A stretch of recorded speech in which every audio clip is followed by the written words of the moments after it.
Hello students, good morning. I am your science teacher from Shri Ram Academy High School Satna, and I have come to your door to educate you people through audio and video lectures. So students, in this class we will be starting the subject science for class 8.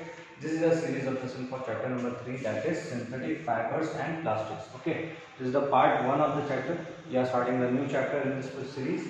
So students, in the last classes, आपने पिछली classes अपने छोटी class में पढ़ चुका है, जो clothes हम पहनते हैं, जो क्लॉथ्स हम यूज़ करते हैं अपने डे टू डे लाइफ में, they are all made up of what? Fibres. Fibres से बनते हैं, फाइबर्स से फैब्रिक बनते हैं, फैब्रिक से हमारे क्लॉथ बनते हैं। Okay, now from where do we get the fibres? जो फाइबर्स के सोर्सेज हैं वो क्या क्या हैं? तो हमने देखा था छोटी क्लासेस में, there are two sources. First is natural sources and second is artificial sources. Natural sources में हमने देखा था कि हमें प्लांट्स एंड एनिमल्स से नेचुरल सोर्सेज के थ्रू मिलते हैं फाइबर्स, जैसे कि कॉटन, जूट, सिल्क, ओके, वूल, ये सब हमें कहाँ से मिलते हैं? प्लांट्स एंड एनिमल्स से मिलते हैं। लेकिन आर्टिफिशियल की बात करें तो आर्टिफिशियल जो हमारा सोर्स है उसमें क्या है? आर्टिफिशियल का मतलब होता है बेटा अप्राकृतिक, है ना। प्रकृति से जो ना मिले उसको हम स्वयं बनाएं, ह्यूमंस उसको खुद ही बनाते हैं। तो मेड बाय ह्यूमन बीइंग्स, जो चीज़ें ह्यूमंस स्वयं बनाते हैं उनको आर्टिफिशियल की कैटेगरी में रखा जाता है।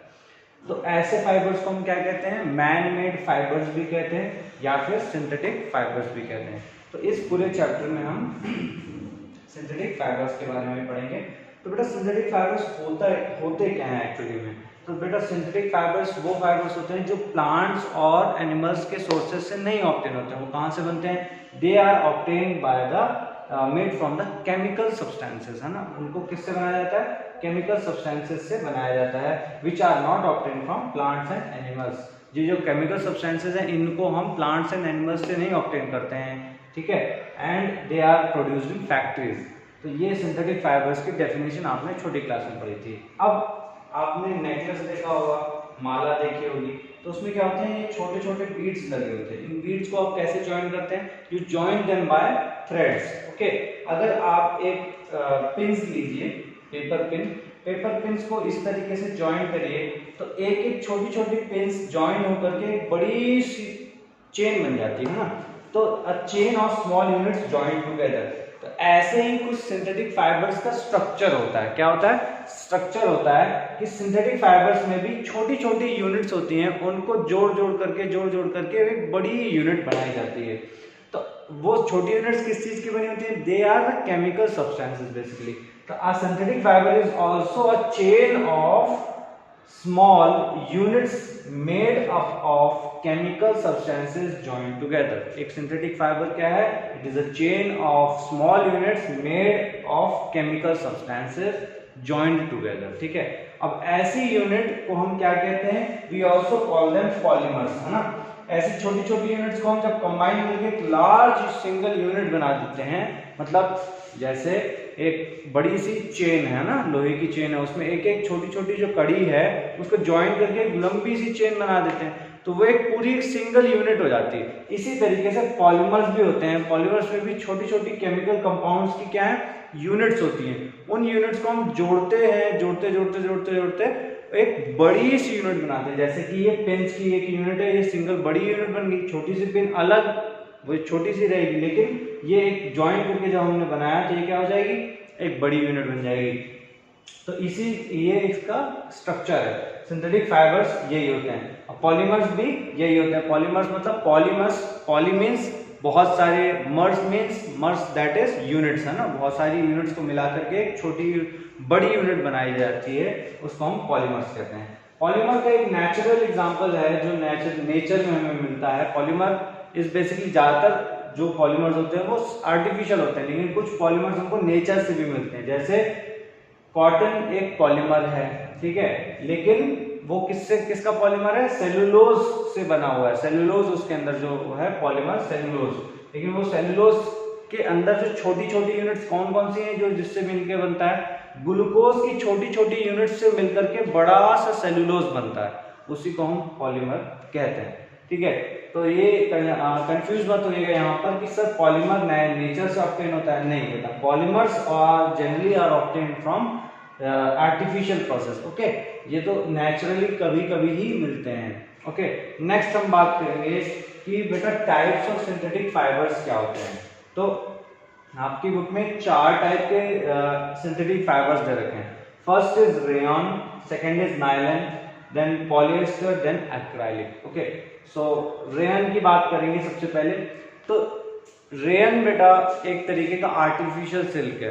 अब क्या आपने छोटी क्लास में पढ़ चुका है, सिल्क क्या होता है? Silk is obtain from silk worm, silk worm से हम उसे ऑब्टेन करते हैं। अब ये चीज कहाँ से आई थी? वेयर डिड दिस डिस्कवर्ड, ये कहाँ डिस्कवर हुआ था ये फाइबर? ये फाइबर चाइना में डिस्कवर हुआ था। चाइना में क्यों? चाइना में हुआ था लेकिन कई सालों तक वो बेचते रहे, लेकिन इस चीज को उन्होंने क्या किया? सीक्रेट रखा, ताकि और लोग इसका फायदा ना उठा सकें। और क्या हो, क्या इसका जो सोर्स है, जो एक्सपेंसिवनेस है, वो क्या पता ना चले, तो सब लोग बेच नहीं पाएंगे, ये लोग आराम से बेच सकते हैं। तो चाइना वाले क्या करते थे? Way what did the Chinese people do, कि वो बनाते थे सिल्क, ठीक है, सिल्क फाइबर बनाते थे, और सिल्क फाइबर को क्या करते थे? उसका फैब्रिक बनाते थे, सिल्क फैब्रिक। सिल्क फैब्रिक क्या होता था बेटा? इसका टेक्सचर इतना फैसिनेटिंग होता था कि कोई भी इसको लेने के लिए, कोई भी खरीदने के लिए तैयार हो सकता था। अगर उसके पास अच्छे खासे पैसे हैं तो वो उसको लेने के लिए तैयार हो जाएगा।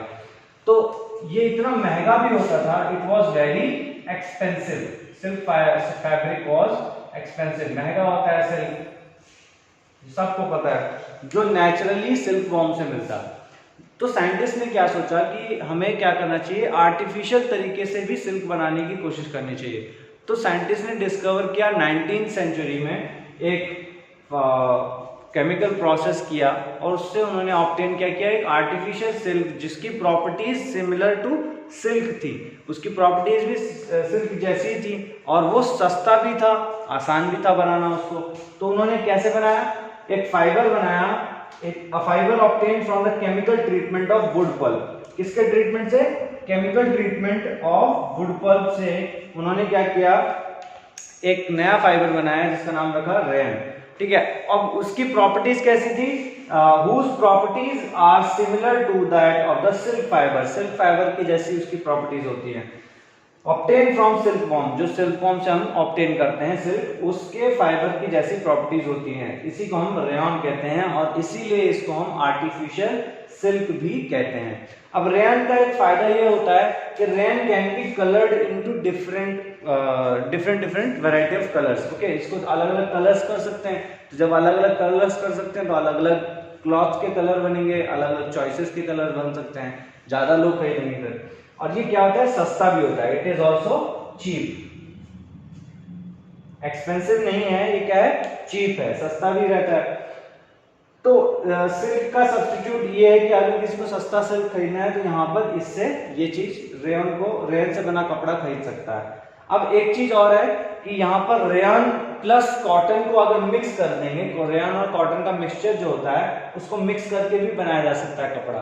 तो क्या बनता है? उससे बेडशीट्स बनती हैं। ये आपको याद रखना है, रेयन और कॉटन को मिक्स करके क्या बना सकते हैं? बेडशीट्स बना सकते हैं। रेयन एंड वूल को मिक्स करके क्या बना सकते हैं? कारपेट्स बना सकते हैं। So this is the basic of the synthetic fibres. यहाँ पे पहला हमने पढ़ लिया रेयन के बारे में, नेक्स्ट हम पढ़ेंगे नायलॉन के बारे में। Okay, thank you so much.